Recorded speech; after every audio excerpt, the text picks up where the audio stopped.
انسان کے اوپر غفلت طاری رہتی ہے. غفلت میری کبھی غفلت رہتی ہے. اچھا، غفلت اس وقت پتہ لگتا ہے جب کپڑا زیادہ میلا ہو جاتا ہے. کپڑے میں تھوڑی سی میل ہو تو پتہ نہیں لگتا، جب کپڑے کو صاف نہ کیا جائے تو اور میلا ہو جاتا ہے. گاڑی اکثر میں کہتا ہوں یار تیری گاڑی میں نہیں بیٹھتا اتنی میلی.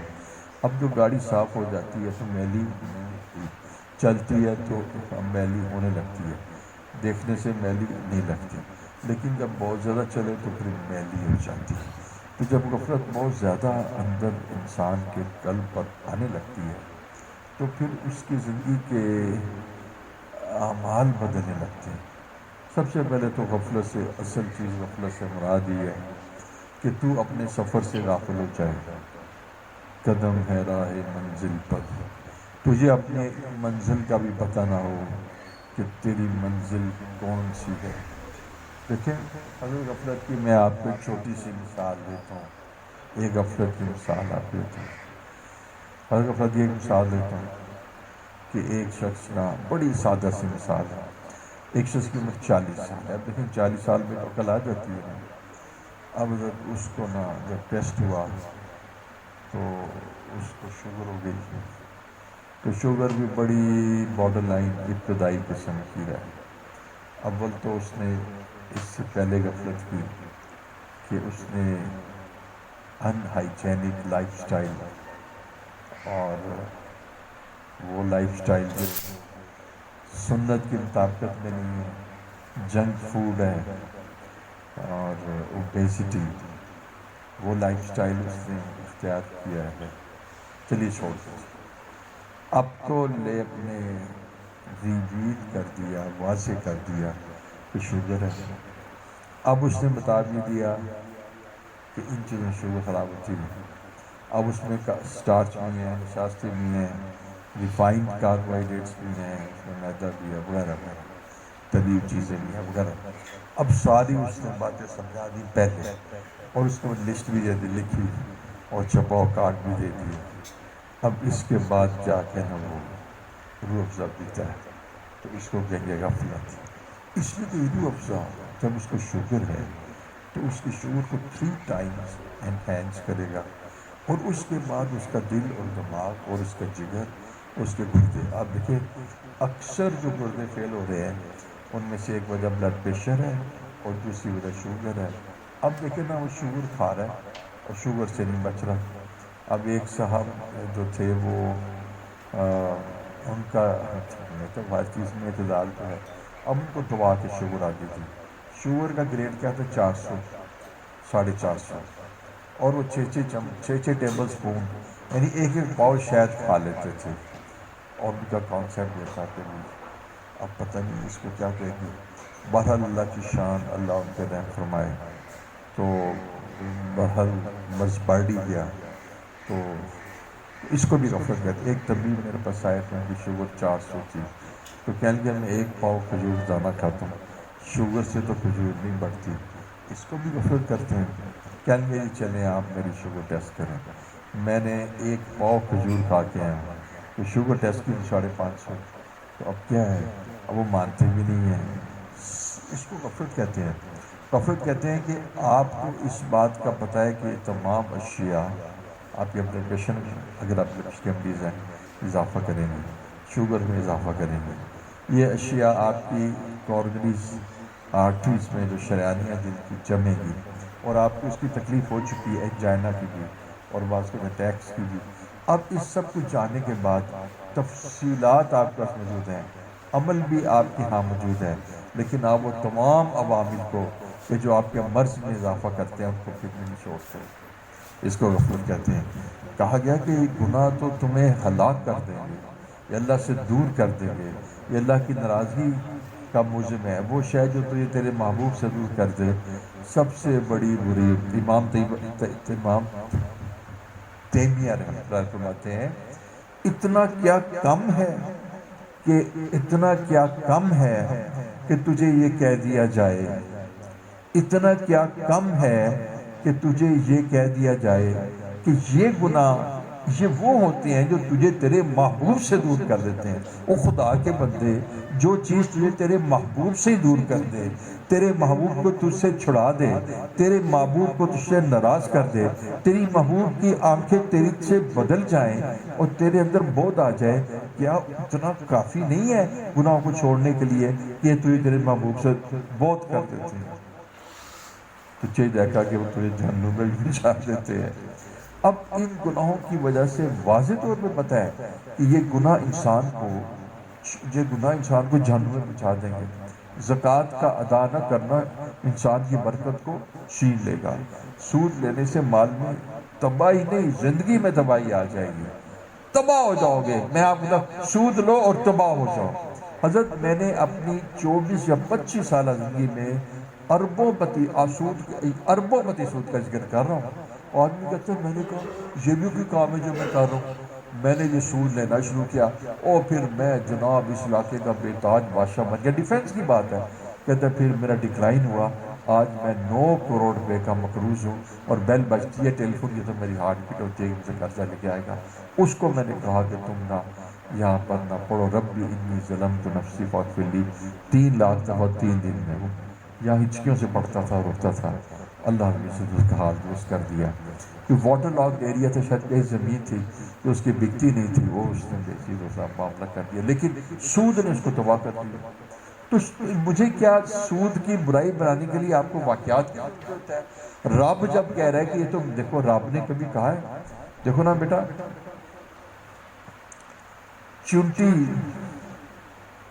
سے ہاتھی کے اوئے میں تیری اب بوٹیاں کر رہا ہوں، ہاتھی کہے کہ بھئی میں تیرنے اعلان جان گیا، تو دیکھا جائے گا کہ بھئی حضرت ہاتھی صاحب خدا کے واسطے چونٹی سے آپ کی اعلان جان گیا۔ اللہ جل شانہ جو اتنے عظیم ہیں، وہ تمہیں بات سمجھا رہے ہیں کہ مجھے اتنی ناگواری ہے، اتنی ناراضگی ہے کہ یہ ایسے ہی ہے جیسے تم میرے ساتھ جنگ کر لو۔ یعنی یہ سود کی وجہ سے میں تم سے اتنا خفا ہو جاتا ہوں کہ تم تباہ ہو جاؤ گے۔ دیکھو نا، جب تم اللہ سے جنگ کرو گے تو تباہی تو لازمی ہے نا۔ تو پہلے ہی بتا دوں کہ یہ گناہ ایسے ہے کہ تمہارے دل اور دماغ اور تمہاری آخرت اور دین اور دنیا اور تمہارا مال اور تمہاری برکت اور تمہاری بیوی اور تمہارے بچے سب کچھ تباہ ہو جائے گا۔ لہٰذا یہ ایسے ہی ہے جیسے جنگ جب تم سے کرو تو دیسی کی طرف بام پھینکے تو تمہارے بچے، تمہارے گھر، تمہارے جانور، تمہارے پرندے اور تمہاری سب اشیاء، درخت، شجر سب ختم ہو جاتے ہیں۔ تو اللہ جل شانہ فرما رہے ہیں کہ سود نہ لینا، اس کے باوجود بھی تم سود لیتے ہو، پھر تم درائل لیتے ہو، دے دو جہنم بھی۔ دیکھو نا، میں آج کل اس قائل پر ہوں، اب طالبان آ گئے نا، تو اب میں کہتا ہوں دیکھو آپ جہنم میں چلی جائیں، ہمیں کیا ضرورت ہے آپ کو سمجھانے کی؟ دیکھیے ایک بات تو پکی ہے کہ علماء نے کہا، آپ بھی علماء ہیں، کہ اللہ جل شانہ نے جہنم کو بھی بننا ہے اور جنت کو بھی بننا ہے، یہ تو پکی بات ہے۔ اب ہم جتنا مزید دین کا کام کریں جہنم تو بری جائے گی، تو کائنڈلی آپ اپنے لیے جہنم اختیار کرتے ہو تو ہمیں کیا پرابلم ہے؟ ہم آپ سے نہ کیوں کھپے آپ کے اوپر؟ کل ایک خاتون نے میرے سے ایسے معاملہ کیا، تو اس کے خامن کو میں نے کہا دیکھیں یہ جہنمی خاتون ہے، یہ جہنمی ہے، سرکش ہے، اب لوگ جہنم میں جائیں گے، اس کو بھی جانے دیں، پلیز آپ اس کو let her go to the ڈنجین، جہنم آپ جانے دیں۔ بھئی اگر آپ کو جہنم میں جانے میں بڑی خوشی ہے، آپ بڑے ماڈرن ہیں، انلائٹنڈ ہیں، تو آپ جہنم میں چلے جائیں۔ اچھا، اور اگر آپ کا خیال ہے کہ اس ماڈرنائزیشن اور یہ جو ماڈرن انلائٹمنٹ ہے اس سے آپ جنت میں چلے جائیں گے تو چلے جائیں، ہم تو دعا کرتے ہیں آپ جنت میں، اگر جو اعمال آپ نے اپنے لیے متعین کیے ہیں ان سے آپ جنت میں جا سکتے ہیں تو چلے جائیں، ہم دعا کرتے ہیں ہم چلے جائیں، ہم کب کہتے ہیں ہم جہنم میں جائیں؟ اگر آپ ہماری بات ہمارے اوپر کوئی لازم ہے ہمیں تمہیں سمجھائیں، تم نہیں سمجھنا چاہتے۔ اب ایک آدمی شہر کے اندر بیمار ہے، ٹی بی کا مریض ہے، ٹی بی کے ڈاکٹر کو لازم ہے کہ چل کے جائے کہ میرے سے علاج کرائے، اور چل کے جائے اور کہ جی میں علاج نہیں کرا تو اس کو لازم ہے؟ ہمارے اوپر کوئی لازم نہیں ہے، علماء کے اوپر کوئی لازم نہیں ہے۔ تم دین سے کراہت کرتے ہو، اب تمہیں گھول کے پلا دیں کارہون، تم دین سے کراہت کرتے ہو، تم دین نہیں سیکھنا چاہتے، ہاں تم گھول سے بنا لیجیے جہنم میں جائیے۔ بہادر شاہ ظفر کے بیٹے کو جس وقت اس نے ارادہ کیا کہ میں نے شریعت پر نہیں چلنا، اور جب شراب اور عورت اور جب سارے اشیاء اللہ تعالیٰ کی مغفرت فرمائے، نیک آدمی تھے. تو پھر اس نے کہا کہ یہ ٹرے لیجیے، یہ ٹرے لیجیے، میں آپ کے لیے گفٹ لے کے آیا ہوں. تو جب ٹرے سے پردہ اٹھایا تو کیا تھا اس میں؟ ان کے بیٹوں کے کٹے سر تھے.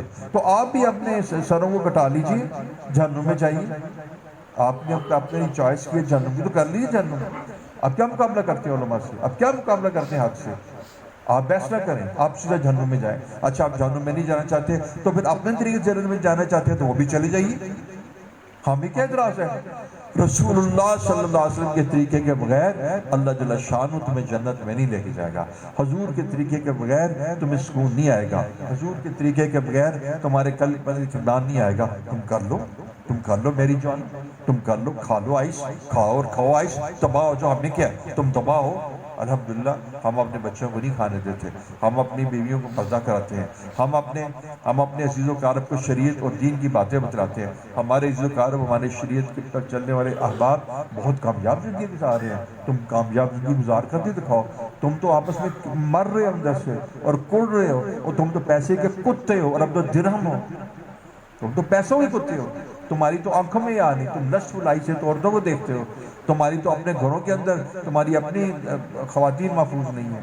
اور تم کیا کرتے ہو؟ بس میں آپ کو بتانا چاہتا ہوں کہ اللہ سے ڈرو، دین سیکھو، مقابلہ نہ کرو.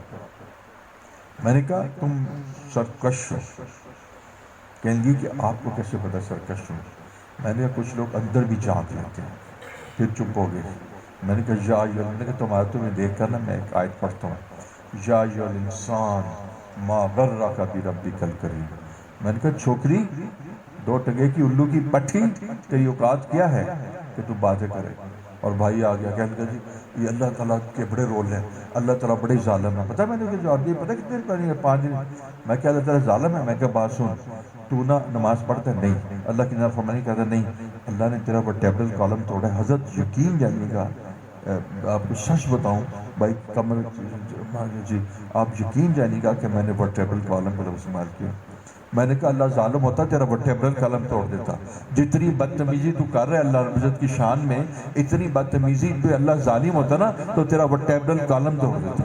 میں کہتا ہوں اس وقت یورپ کے اندر شراب پی جاتی ہے، منع کیا ہے. سور کیا جاتا ہے، منع کیا ہے. شرک کیا جاتا ہے، منع کیا ہے. ہندوستان کے اندر بتوں کو منع کیا ہے. اس کے باوجود اللہ تعالیٰ ورٹیبرل کالم نہیں توڑتے.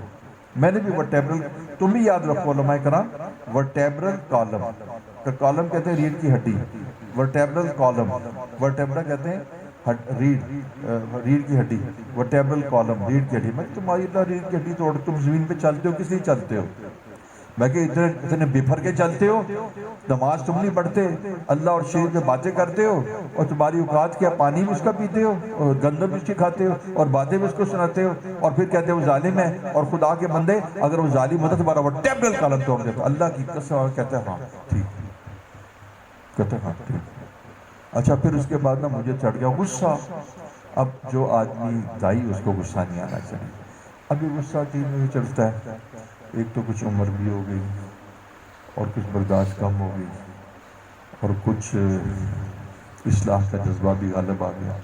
اب تحمل کم ہو گیا. تو جیسے بوڑھے آدمی میں ہر چیز کا تحمل کم ہو جاتا ہے. تو وہ کہتے ہیں نا کہ اب بادل گرج سے اب یہ سارا بڑا آتا ہے. تو اکثر یہ کہ میں نے اس کو دبا کے رگڑ دیا اور پھر میں نے کہا تم یہیں ٹھہر جاؤ. آگے میں نے کہہ دیا ندیم یہیں ٹھہر جاؤ. پتہ کیوں؟ اس سے آگے میں تھپڑ مار دوں تمہارے اوپر، کیونکہ حد ہے نا. تم بے ادبی میرے دوست کی کر رہے ہو نا، تم بے ادبی کر رہے ہو نا. ٹھیک ہے نا، تم بولتے کسی انسان کے بارے میں تو میں تمہیں چھوڑ دیتا.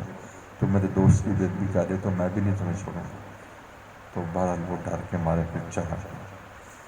تو تم بھی اللہ سے ڈرو، عاجزی اختیار کرو، اپنا سر جھکا دو شریعت پر اور اپنے اندر قوت پیدا کرو. ختم نبوت کو تیری جان دو، ختم نبوت کی بات کرو. ان مرضیوں کو پھندا ڈالو، ان مرضیوں کو لیمیٹیشنز میں رکھو. کفار مرضی کافر ہیں، ان کو لیمٹس میں رکھو. ٹھیک ہے نا. میرے قلب سے آ گناہگار دے وچ تیری یاد دا دیوا بلدا رہے. ول این جگ